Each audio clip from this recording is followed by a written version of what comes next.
reasons of clarity, this is not the review. I did the review with Gio after Liverpool just pipped West Ham to the post 1-0 to clinch 3 valuable Premier League points. And I said during that review, I thought West Ham played well. I believed, going into it, we were going to get a tonking. Such a tonking that it would be really hard to raise morale ahead of the incredibly important Sevilla game, which is a game that we've been waiting for many, many years.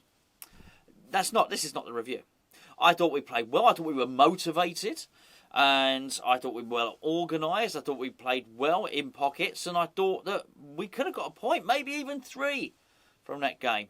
I just thought we lacked a little bit of cutting edge, which probably plays in to what I'm going to say here. And that is that I think the gamble's failed. David Moyes' gamble has failed.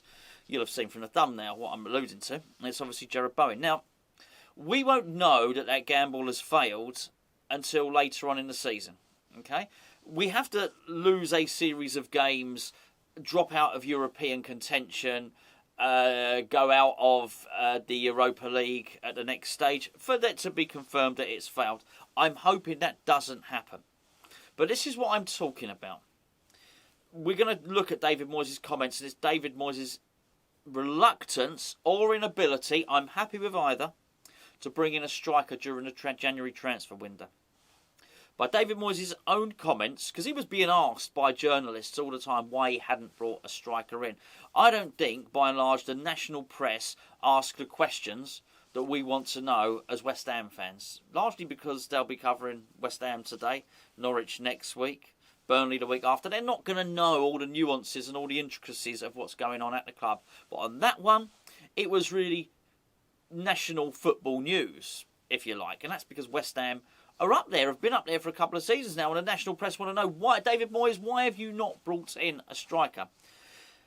Many different responses, but one of the ones that he was happy to trot out on numerous occasions was, it's very difficult for me to find a striker that's better than Jarrod Bowen. Well, Jarrod Bowen's not a striker, right? No, we know this. However, I think what he was saying was, Michail Antonio is my number 1 striker. When he is not fit, when he is not available, then Jarrod Bowen becomes the backup striker. And when Jarrod Bowen is the backup striker, I'm struggling to find anybody that's better than him. I understand the logic behind it. I understand the reasoning. I just disagree with it. I just thought it was the wrong thing to do, and I thought it was a hell of a risk because now, and here's why I think the gamble will ultimately fail, there is nobody there. I think Michail Antonio is going to have to play all the games from now until the end of the season, and nothing happened to him. And I will say this now, as I understand it, I think Antonio's off to play for Jamaica again at the end of this month. I think Jamaica have got 2 or 3 games again. And that's twice he's been away now. It never works out well when he goes away. Fingers crossed, he doesn't get injured. He hasn't thus far. But when he returns, he's never quite the same. He's either unavailable for the first one because of jet lag. Then it takes him a little while to get into his stride again. And I think Antonio's in his stride at the moment. We're looking like a player that's starting to come back into form. But the risk was always that Antonio was going to get injured. And I guess if your understudy is Jarrod Bowen, then the risk then becomes that Jarrod Bowen is going to become injured. And he's injured. And that did not look good. I started to allude to it in the review. I told the story about myself when I broke my ankle. The point about me telling the story about breaking my ankle was I didn't know I'd broken my ankle until I started to run on it a little. I very much said, hold on, no, I think I might be all right. I thought it might be bruised. I thought I might sort of run it off, if you like. I was that type of footballer, you understand. And that's what happens with a lot of these fractures. It looked to me as if Bowen had probably thought, oh, I don't know, I might have had a knock. I couldn't certainly see one massive impact, but that's sort of what happens with some of these injuries. And I wonder if he's done something that will keep him out for the remainder of the season. We're not going to know. That's another thing. This whole video might be a complete waste of time. It might well get to next Thursday and he plays, and actually, you know what? Gonzo, you've wasted 10 minutes of your own time and 10 minutes of mine, in which case, I really hope that's the case. I hope all we lose is 10 minutes of our time. Unfortunately, that worried me massively, and that's why I wanted to give the context of obviously the video that I did review. I thought we played well. That was a positive video. This has got me really, really worried. I think the other thing that David Moyes probably put too much reliance on. I think he really believed that he was getting Jesse Lingard in this window. So I think this was David Moyes' plan. I think he thought, Michail Antonio, that's my number one choice. If something happens to Antonio, Bowen will go in there. If Bowen's not available, I'll play Jesse Lingard as a false nine. And we know because we were trying right up until the very last couple of hours of transfer deadline day. We were trying to get Jesse Lingard in. Now, it wasn't just we got to the end of transfer window and thought, I'll tell you what, let's bring Jesse in. He'd been trying this whole time, and I think he believed that he was going to come. He still does.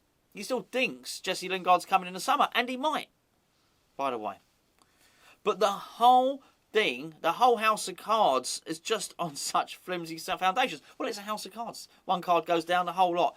And that card looks like it's going. It's all right. It might not be a house of cards, but it's a wobbly old Jenga tower, and we're people are going to try and pull that brick out, and it may well come tumbling down.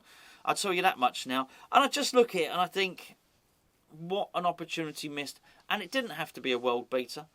It really annoyed me when he said you have to bring in players that are better than the ones that we've got in at the moment. No, just somebody that you'll use will do. Even if you think he is not quite as good a striker as Jarrod Bowen, even someone that can play up front. Because once Bowen had gone off, there was nobody. There was nobody to play centre forward. And it's pointless as far as I'm concerned, Occo Flex doesn't play as centre forward. I think Perkins does. Perkins wasn't on the bench for Liverpool. But it's pointless us saying Occo Flex. Moyes isn't going to use him. This is my point entirely. It's not like we've got a backup striker. Moyes will not use him. So that's what he could have done. Get someone in on loan. For too many seasons now, I think it's for the last calendar year, since last January transfer window, not this one, the one before, 2021, if you remember, we almost did the Josh King deal. We had 6 months left on his deal at Bournemouth. He was driving up the motorway to sign for us. We didn't do it. What a good player he would have been to have around the squad. Fast, can play up top on his own. We had another opportunity to do it on a free. On a free in the summer. We didn't do that. Why? Because he likes a small squad. Then he gets to the point where we play Southampton and he's complaining that he's got a small squad and praises Southampton for having a large squad. But he says he doesn't want a small one. I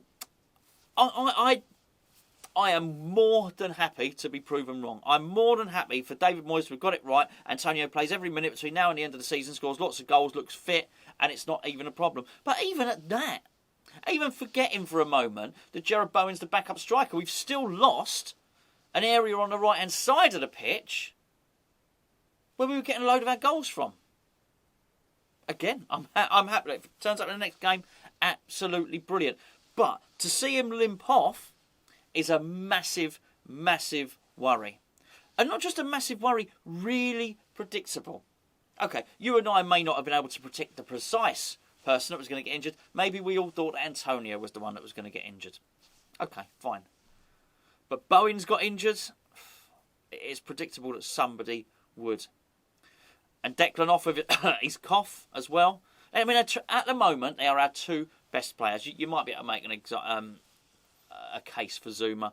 But by and large, this season, Declan Rice and Jarrod Bowen have been our best two players. What can I say? I am pleased by the performance, really pleased by the performance against Liverpool. I think it means we can do something against Sevilla. But he's a massive part of our counter-attack and he's a massive part of our finishing. And at a point where I certainly look at the chances we created against Wolves and didn't finish, the chances we created against Southampton in the first half didn't finish, and the chances we created against Liverpool and didn't finish, I would make the case that Jarrod Bowen at the moment is our best finisher.